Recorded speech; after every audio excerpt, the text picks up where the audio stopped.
What really shapes AI behavior? The way models tokenize language, the hidden web scrapers feeding their answers, or the defenses meant to stop malicious fine-tuning? In today's episode, we connect three surprising papers that reveal how context windows can mislead transformers, how canary tokens can expose opaque chatbot retrieval pipelines, and why many safety defenses crumble under adaptive attackers. Together, they paint a fascinating picture of where modern AI systems are fragile, elusive, and far more complex than they first appear. Let's explore the first paper, Effective Context in Transformers: An Analysis of Fragmentation and Tokenization. This paper asks how a lossless representation changes the best achievable finite context prediction loss in transformers and answers it with two information theoretic results on stationary finite order Markov sources. First, it formalizes fragmentation, where each source symbol is split into m smaller units, and proves that a fixed window of MW fragments can incur strictly higher optimal log loss than a W symbol source window. The excess decomposes into phase ambiguity and context deficit, and the deficit vanishes only when the token window exceeds the Markov order K. This gives a theoretical explanation for the finite context gap seen in byte and character-level models, such as ByteE5 and Canine. Second, it analyzes greedy tokenization, including BPE and WordPiece, and proves that if a W token window reliably spans WS source symbols, then a token-level predictor can match the loss of a WS context source predictor up to an O1 boundary term. In the typical case, the loss penalty is bounded by resog2 y, where ich is the probability of span failure, and RZ is the tokenizer compression rate.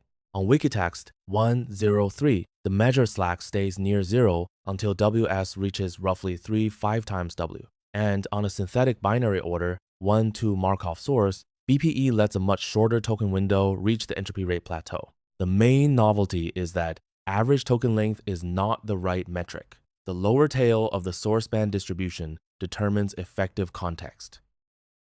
Let's explore the second paper, Identifying AI Web Scrapers Using Canary Tokens. This paper introduces a canary token attribution method for tracing which web scrapers feed production AI chatbots. The authors deployed 20 controlled websites, each serving scraper-specific tokenized content, then queried 22 chatbots and matched return tokens to observed scraper identities defined by user agent plus ASN. The main novelty is that the inference uses the chatbot response itself as an attribution sidechannel, allowing detection even when scrapers do not self-identify honestly. Across the study, they recovered scraper evidence for 18 of 22 systems and 2,325 token observations in the baseline condition after filtering 928 ambiguous matches. The results show that 10 systems used first-party declared crawlers such as OAI SearchBot, BingBot, Googlebot, BraveBot, AmazonBot, and PerplexityBot, but 6 systems also used generic browser user agents like Chrome, Safari, and Edge, and 10 systems appeared to rely on third-party search infrastructure, including Googlebot, BingBot, or BraveBot, sometimes without public disclosure. The robustness experiments are equally striking. After sites were taken offline for 1 week, 7 of 8 chatbots that had consumed search engine scraped content still returned the same data, indicating caching or indexing persistence. And adding a robots.txt disallow file did not stop most systems, with 12 of 18 chatbots continuing to surface content in both blocking conditions. Duck.ai was the lone system that consistently stopped returning site content after offline and robots.txt blocking. Overall, the paper shows that real-time AI web retrieval is opaque, cache-backed, and only weakly constrained by conventional web access controls. Let's explore the third paper, One Step to the Side, Why Defenses Against Malicious Fine-Tuning Fail Under Adaptive Adversaries. This paper argues that current defenses against malicious fine-tuning are evaluated with the wrong adversary, surveying 15 methods, including vaccine, T-vaccine, rep noise, VAA, booster, SAM unlearning, locks, antidote, KTIPA, MLAC, TAR, CTRAP, SEAM, SDD, and unlearn smooth. The authors show they reduced to 4 loss templates and 2 strategies: anchoring, which blocks harmful loss descent locally, and self-destruction, which lets harmful behavior return only by collapsing utility. The key flaw is that all defenses were tested against harm-only supervised fine-tuning, typically minimizing harmful cross-entropy leash alone. The paper defines an adaptive attacker that optimizes LH plus lambda LC, where LC is benign capability loss, and shows this simple off-axis objective bypasses every evaluated defense.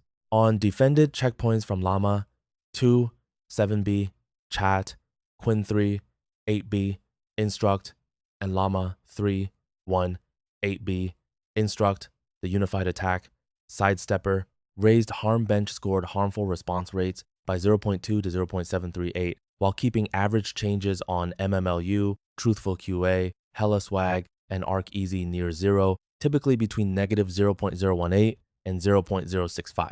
A second adaptive attack, Kicksettle, uses a large learning rate, kick, followed by decay, and also breaks the traps.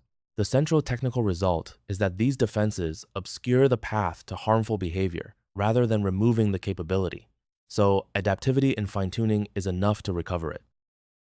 That's a wrap on today's AI paper highlights. Thanks for watching.